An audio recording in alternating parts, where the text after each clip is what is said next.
Hi, welcome back to my channel. It's Jessica here. For today's video, I am going to be showing you how you can stay on task and do lots of work without getting stressed out or overwhelmed. Alright, let's get into the video. If you want to stay on task when you're working on your computer, close all of your tabs. Command Q all that stuff for Mac users. If you have Instagram open or Netflix open, you're going to be tempted to click on it and start scrolling or watching a show, and then a couple hours will go by and you'll still have no work done or literally anything.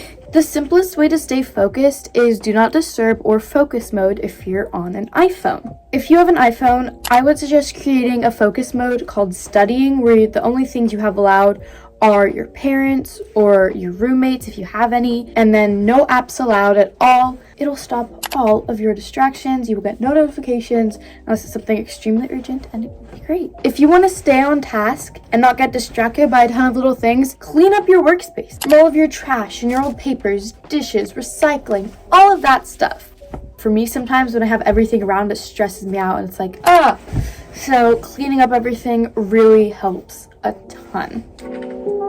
So something helpful for me so I don't get overwhelmed while doing a ton of work is setting timers or reminders every 20 to 25 minutes so I can get up, walk around, get a snack, read a book, just take a break in between the 20 to 30 minutes of work time I do. It helps give your brain a break and you won't feel so tired and annoyed while working or be like, when will this day end? Something that I think is really important is to set time aside in your day for your hobbies or things that make you happy and you love doing. I really like music and I never have time in my day to practice my flute, write songs, or learn to play piano, and that's stuff that I really want to do, but because I have so much work, I never get to do it. Now what I do is I make sure that I do 20 minutes of writing my essay and then 20 minutes of playing my flute, 20 minutes of writing my essay, 20 minutes of playing flute, 20 minutes of writing my essay, etc.